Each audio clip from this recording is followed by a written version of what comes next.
The opinions and views expressed by guests on the Golden Nuggets Health and Wellness shows do not necessarily reflect the views and opinions of the host or those of the station. Additionally, any medical advice shared by guests is not intended to replace the advice provided by your healthcare providers. It is important to exercise discretion and take responsibility for your own health choices. While the Golden Nuggets Health and Wellness shows aim to provide valuable information on holistic health for the mind, body, and soul, individual circumstances vary, and what works for one person may not be suitable for another. Viewers and listeners are strongly encouraged to consult with qualified healthcare professionals, nutritionists, or other relevant experts before making any significant changes to their lifestyle, diet, exercise routine, or adopting new practices discussed on the show. These professionals can offer personalized advice based on your specific needs and health status.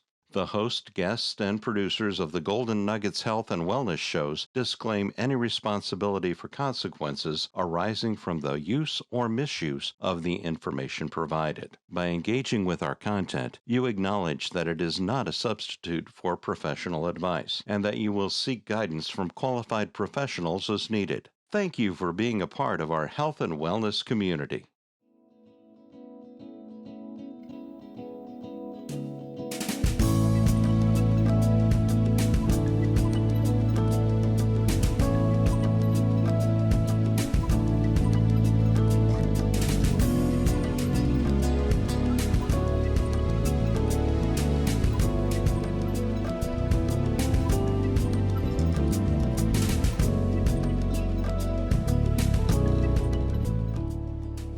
Welcome to Golden Nuggets Health and Wellness Show, the television program that's redefining self-care for the mind, body, and soul.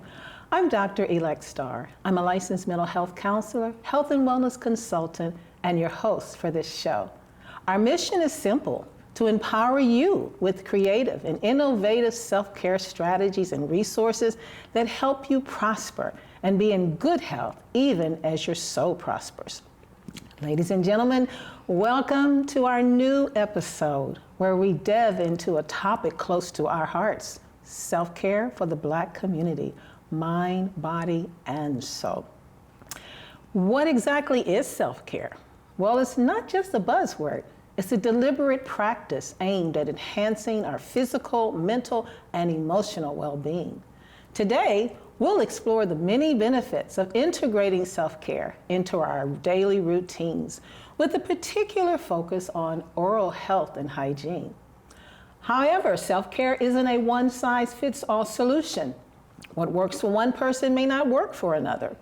That's why it's crucial to explore various activities and strategies to find what best suits our individual needs and lifestyles. Before we begin our discussion, let's take a moment to acknowledge one of the many strengths within the Black community: education and achievement. Despite facing systemic barriers to education and opportunity, many Black individuals have achieved remarkable academic success and professional accomplishments. Education is valued within the Black community as a pathway to empowerment, social mobility, and collective advancement. Today, we honor that education and achievement and stand alongside you, offering strategies, tools, and resources to enhance your physical health and well-being, and to encourage you to take care of your body. It's the only place you have to live. Now, before we begin this important discussion, allow me to introduce our esteemed guest. Today we have with us Dr. Brooke Scott of Scott Dentistry and Brad Ford of Scott Ministry. Welcome to the show. Thank you. Thanks Thank for you for having us. Oh, I'm honored to have you. And you know you're dear to my heart, right? You take care of my teeth. So I'm honored to have you on the show. Tell us a little bit about you and what you do. We'll start with Dr. Scott. Yes, I am Dr. Brooke Scott. I am a general dentist and a new co-owner at co-owner of Scott Dentistry. I've officially been in the dental field about 5 years. I'd say unofficially probably about 20 years because... Wow, 20 years? Yes, my aunt is a dentist. My grandfather is a dentist, so just growing up, I did a lot at the dental office. I knew early on in like middle school I wanted to be a dentist. So Middle school? Yeah, maybe like early high school, but wow. I'm sure Brad remembers seeing me around the office, answering phone calls, helping file charts, just the boring stuff, but it excited me just to be there. So went on to college. I went to South Carolina State University, and while I was there, I at one point thought I did not want to be a dentist just because I'm like, oh, maybe I just want to do it because my family does it. So I decided to explore dermatology, and just dentistry had my heart. So came back, decided I still want to be a dentist. Applied for dental school, went to Indiana University School of Dentistry, and once I graduated, I immediately came into Scott Dentistry, working under my granddad and my aunt. And it's been a blessing. It's been wonderful. I am completely satisfied with what I do. I know that it is a ministry for sure. And I definitely see that it is an opportunity for God to use me even in my career. So that's so beautiful. Love it. Yeah. Well, what I like about this whole business that you guys have had this legacy with Dr. Scott, Lena Scott, Dr. Lena Scott, and now you still have that same warm, caring atmosphere when you come in there. Yeah. Because when you think about it, sometimes you're a little tense, like, what are they going to tell me today about my teeth? Right. You know? And I'm going to tell you a little secret. I shouldn't say it because Brad's sitting right there. I'm not saying it. I'm not telling. You're not going to say it. I was going to say before my dental appointment, maybe 2 weeks, I start flossing. Oh, man. Well, yay. Because, I mean, I try to floss. I keep it right by my bed. Yes. But sometimes I forget. But before I have that dental appointment, I know I have to floss because I don't want him to say, have you been flossing? And I can say, yeah, I have. Right. Okay, I confessed, right? Clear hearts. I'll have to do better, right? Now that you know my secret. Well, if you were the only one that did that, I would come down on you, but you're not. Well, speaking of flossing, but I'll ask you this after you introduce yourself, but I do have a question about this flossing thing, okay? So go ahead, tell us a little bit about you, Brad. My name is Brad Ford. I am a 2001 graduate of Indiana University School of Dentistry. I have been practicing for 23 years, and 17 of those years I've been at Scott Dentistry. 17? 17 years. Wow, so, that's dedication. It is, yeah. You can't get away from it. Yeah, I know. That is wonderful. Yeah. Well, Brad, you do an excellent job. Well, thank you. And I've told you that, so I'm not just waiting to be here on television to tell you. I've told you that personally. And you always tell me, you know, that it's important to floss, right? And I do keep floss right by my bed. Sometimes I do forget. But I always remember when I know I gotta see you. But I've heard someone saying that flossing doesn't make a difference. And I know it does make a difference for me. I mean, I've seen it, I've experienced it. Right. Where do they get this from? What do you think about this? You know, I've heard the same thing too, and the story has actually gotten pretty big and some legs on it, and a lot of people come to me and ask me about it. I have personal, so regardless of what a study says or what someone says, I have seen it for 23 years with my own eyes. Patients that floss versus patients that don't floss, and there's a dramatic difference most of the time. Every once in a while you get someone who they don't floss very often and they still have nice gums and whatnot and don't bleed and what. However, the vast majority of people that do not floss have gum issues, whether it's gingivitis, periodontitis, which is kind of a progression of gingivitis, also cavities. And just kind of an easy way to look at it is, and not without being too graphic, if you have a piece of food that is stuck in your teeth and you don't floss it out of there, logically thinking through that, do you think that's a beneficial thing for the food to start rotting in your mouth or to get it out of there? And that's kind of the easiest way to look at it. Flossing is almost like washing your hands and not washing in between your fingers, kind of a similar. It makes so much sense when you put it like that. Because sometimes you can't see the food. Right. You know, even when you brush your teeth, you can't see that food that's hidden. But when you floss it, it's like, oh, where'd that come from? Right. You know? So thank you. And food removal is about half of the purpose for flossing. The main purpose is actually to break up the soft plaque that you have in between your teeth and underneath your gums. Once you break it up, then you brush and rinse out, then some of that comes out. But that soft plaque sticks to the tooth and gets harder, and then that's where tartar and more problems come A lot with of that. problems, Yes. huh? Wow, thank you for that. I want to ask you guys a question. How do you define self-care in the context of oral hygiene, health, and well-being? I would say the obvious, of course, brushing twice a day, flossing, but the importance to me, it has a lot to do with even just like self-esteem, like walking around knowing that I can speak to someone and my breath doesn't smell bad, or I'm not afraid to show my smile. I smile more. You may notice there are people who don't smile often, and those who aren't dentists probably don't know why, but they'll come in my office and tell me I don't smile, I hate my teeth, or I don't like how they look, so I never smile, and it can really put on this perception of, you know, being an angry person or being standoffish when really it's a self-esteem thing. So I think that's big when it comes to self-care. And then, you know, the basics that are not so important, but maybe whitening, that type of thing, again, helping with self-esteem, but just knowing that your oral cavity is healthy is important, because the bacteria that's in there is in your body. You know, you can swallow, it can go into the bloodstream. So, you know, having this plaque build up in your mouth, it can cause plaque build up in your arteries, right? And people don't understand how important it is to have a good, healthy mouth. I've never heard that before. Yes, ma'am. It goes to the arteries. It could cause heart disease. Oh, wow. Yeah. Thank you. Yes, ma'am. What do you say, Brad? Well, it's part of the reason that I got into the profession was because I wanted to help people help themselves. That's kind of the basis of my job. Is although I am physically removing tartar and plaque, I'm also giving them some of the tools that they can keep with them for a lifetime that are going to be beneficial.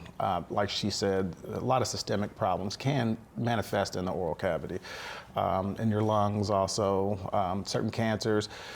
Not having. Did you say certain cancers? There are certain cancers associated with it. And then also the same bacteria that is in your mouth that we floss out of there have been found in the heart and in the lungs.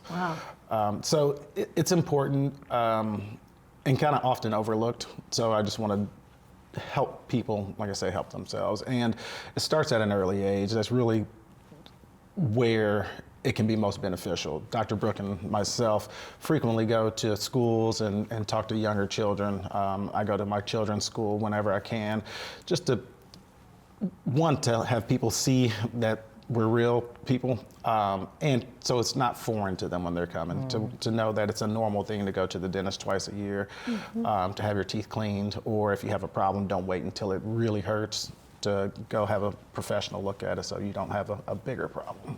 Well, I think that's awesome. You guys go into the schools. Oh, yeah, I love it.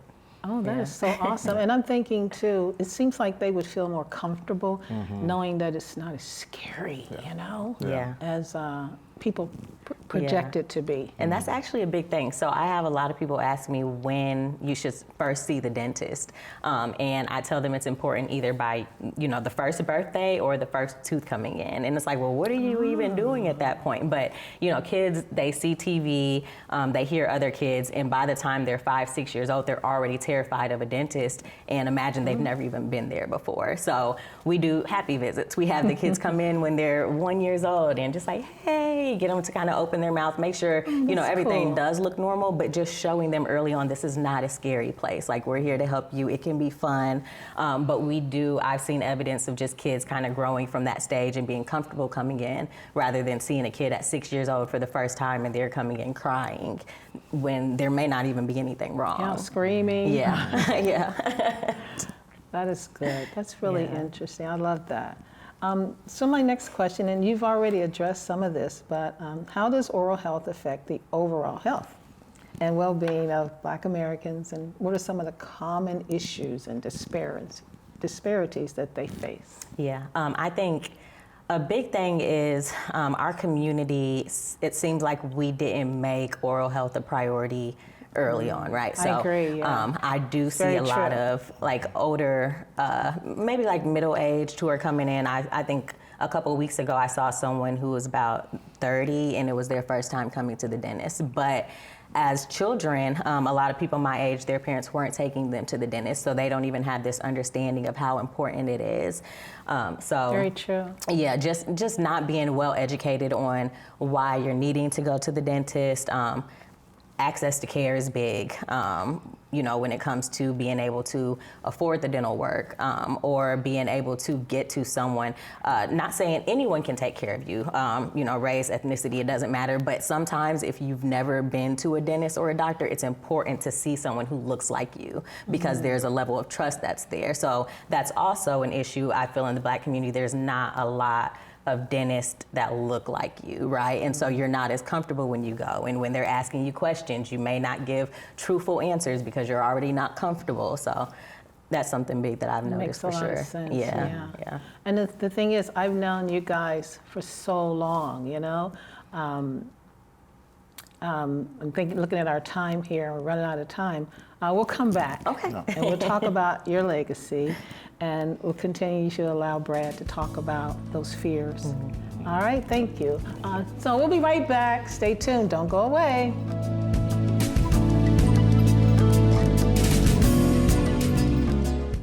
Feeling anxious? Perhaps you're dealing with a past trauma and don't know where to turn for help. Turn to Unlimited Possibilities. We provide a safe and caring space for individuals and families to help improve the quality of their lives. Whether you need help with spiritual matters, trauma, depression, and more, Unlimited Possibilities can help you overcome your situation with compassion, acceptance, respect, and empowerment. Unlimited Possibilities, where all things are possible if you believe. Call or visit our website today.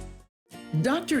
Starr, best-selling author of Golden Nuggets, Food for the Mind, Body, and Soul, is also a health and wellness speaker and consultant who provides motivational speaking, training conferences, and one-on-one coaching to improve the quality of life. She's passionate about helping people heal from the inside out. Dr. Starr provides creative and innovative self-care strategies that empower you to prosper and be in good health, even as your soul prospers. Call or visit the Golden Nuggets website today.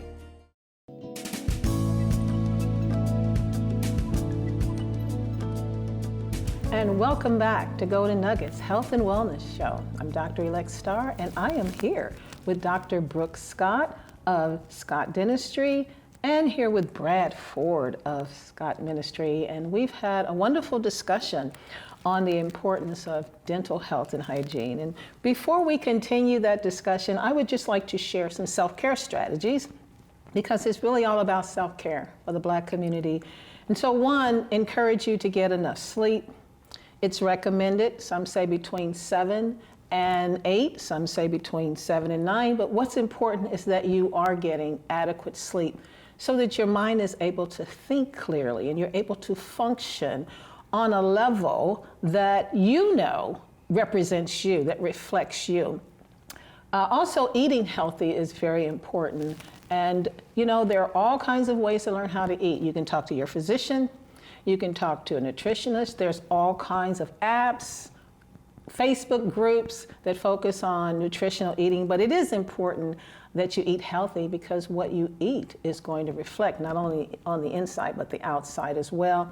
Staying hydrated, some recommend 8 ounces, but to stay hydrated, one nutritionist said that you can tell if you're dehydrated with headaches, if you have headaches, or the color of your urine. And they were just saying that there's different ways to tell that, but you want to make sure that you're giving that body the refreshing, the nourishment that it needs. It's like a shower, like giving the body a shower on the inside, and it's washing away toxics, foods, things that we drink and eat, we breathe toxins, and so it's just a good way of cleansing the body. And of course, exercising is important as well.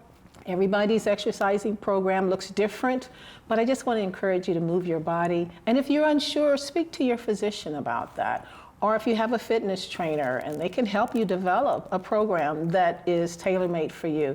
But just moving the body. And the last one is laughter. Laughter is like medicine. And so just finding people that value you, love you, and support you, and spending quality time with friends and loved ones and just laughing, having a good time. That also helps you to feel better physically, mentally, and emotionally. Those are just a few strategies that I'm sharing today to empower you to prosper, be in good health, even as your soul prospers. And so now we're going to continue our discussion. And I just want to say to Dr. Scott that I appreciate your family legacy. Dr. Leonard Scott has been doing dentistry for how many years? So we did just celebrate 50 years of Scott Dentistry last year, but even before, I know he was in dentistry for a few years. My goodness, so over 50 years. Yeah, over 50 years, yeah. And I love the legacy. You know, it's what got me where I am. Sure. And so, you know, not only dentistry, but just, you know, work ethic that my granddad and my aunt have shown me. So, Of course. you know, my granddad's a bishop, a minister, a music producer, a dentist. Multi-talented. Yes. My aunt, she's also a dentist working on getting her own practice, and she has a fashion line. Oh, I didn't know that. Yes, Feisty L. That's her fashion line. Very talented family. Yes. Yes, I was going to say, Dr. Lena, yes, I know your family. And what I appreciate, you said earlier that oftentimes people are reluctant to go to the dentist because, one, they don't have anyone that looks like them, and then they need that environment to feel safe. And that is one of the things I've experienced with Dr. Scott's dentistry, is that you, first of all, you feel welcome. There's always a smile when you come in. And Brad, he's always the one to work on my teeth. I'm not sure I want anybody else, but he makes you feel comfortable and relaxes you, and he gently tells you if there's something you need to do more of. Right. Yeah. But he does it in such a gentle, caring way, and I don't feel that I'm being criticized or overlooked or any of those uncomfortable things. And so I appreciate that. Yeah. Yes, I appreciate that very much. And I think it's good to tell people when you appreciate them, because sometimes we think it, we feel it, but we don't say it. Well, thank you. So I appreciate you guys. Yes, thank you. Yeah. And so, Brad, I want you to address this question as well that we were talking about earlier before we took our break. What does oral, or how does oral health affect the overall health and well-being of Black Americans? And what are some of the common oral health issues and disparities that they face? There are many common issues. One that most people know about are gingivitis. Pretty much most adults know what gingivitis is. But for those that may not. Gingivitis is inflammation of the gums. Inflammation of the gums being redness, puffiness, and bleeding. Those are some of the most common signs of gingivitis. Fairly prevalent throughout all of society. Periodontal disease is the progression of gingivitis. If it's left untreated, or you're not flossing or brushing properly or seeing a dentist. Periodontitis is gingivitis, where it's not only just your gums, but it's also the underlying bone that's supporting your teeth in. That's infected. And it's an inflammatory disease caused by dental plaque left underneath the gum line. And unfortunately, it affects African Americans at a disproportionate rate. Approximately, I would say 50% of society is affected by periodontal disease that's over 30 years old. A subset of that would be 78% of African Americans over 30 years old That's a large have some number. form of periodontal disease. And it's determined by when you feel that the dentist or the dental hygienist is poking around all the time. We're not always just poking just to hurt you. We're actually checking the bone levels when we see. take the instrument that's going around and where it feels like we're kind of poking you. That tells us the levels that you're at. So anything that's more than 3 millimeters would be considered periodontally involved or periodontitis. So that's just kind of what it is. That's a pretty high number, like you said. And it starts, like I mentioned earlier, at a young age. Frequently, it's a slow progressing disease. You don't just get it within 6 months of going to the dentist. Typically it starts when you're probably 14, 15 and not flossing and brushing. Most children don't do that great of a job. We have to be told to brush our teeth and floss our teeth at night. Well, that kind of starts the ball rolling a lot of the times. Then you go to college, still not taking the best care of your teeth. Then when the financial burden comes on you, once you get out of school and you're 22, 24, 5 years old, then those things start to manifest. As we've all known here, once you hit 30, your body doesn't start healing as quickly as it used to when you were 15. Well, you're not there. Trust me, things don't heal as well once you get into their 40s. Well, your mouth is the same way. Once you get to that age, all those things start to show up a little bit more and start to become more impactful on your overall health. Diabetes can be impacted by periodontal disease. If you have uncontrolled diabetes, your periodontal disease tends to be worsened, and vice versa. If you have uncontrolled periodontal disease, it makes your diabetes harder to control as well. Is that right? That's very true. Wow. So it's very important, and like we were talking about earlier, it's just the exposure to dentists to normalize it, right? We want to be very consistent with our health, not only just the medical doctors or mental experts, but also dentists too, because frequently the oral cavity gets left. It's just kind of there's more important things, we don't look at it the same. If nothing's hurting me, I'm fine. So we kind of want to change that, and like you said, make people more comfortable coming to us. Well, I like the idea that you're educating young people, and I think you said that too, Dr. Scott, that many families years ago did not take their children to the dentist. Right. I don't know why. Was it because financially they couldn't afford it, or what would you say the reasons were? I would say financially, but I would also say just lack of education and just understanding the importance of it. Yeah. And I think access, all those things, it's a combination. I wouldn't say it's probably one thing, access. And then fear is very, that's very big. And I feel like in our community, we are getting over all of those to where machismo, I don't have to go to the doctor or the dentist. Now that stigma's kind of been tamped down a little bit. So hopefully moving forward, we're heading in the right direction. And we try to, it's more pleasant to come to the dentist now. It used to be forms of barbaric, it used to seem barbaric back in the 30s and 40s. We're coming out of those times. We have a lot of things to make it more comfortable for the patient. So I think that's good. It's all good, isn't it? I have another question here. What are some of the barriers? Some of these you've already answered because you guys are just on top of everything, So maybe you can pull some pieces out that need to be clarified, but what are some of the barriers, challenges that prevent Black Americans from accessing quality dental care, and how can they be overcome or addressed? I think fear was a good thing that Brad mentioned, and just being comfortable. I have noticed since I've been at Scott Dentistry, one thing my granddad made a habit of doing that is I've never seen anywhere else is praying with the patients.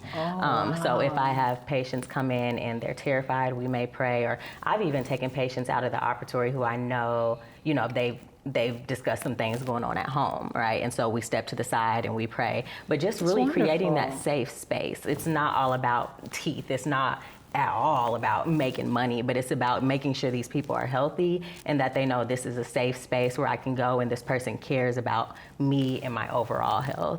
That is wonderful. I didn't know he prayed with the patients. Yeah. I guess I didn't need prayer. I guess he thought I was fine, maybe, I don't know.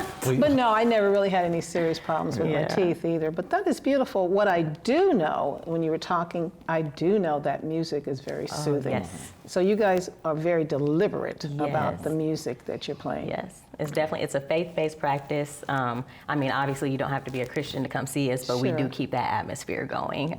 There's prayer, there's the gospel music, and just like an overall sense of safeness and comfortability. Well, I think that's awesome. Yeah. Well, we are out of time. See how time flies when you're having fun? So as we wrap up today's episode, I want to extend a big thank you to Dr. Scott and for Brad being here with us today, for your invaluable insights, and to our audience for joining us in this important discussion.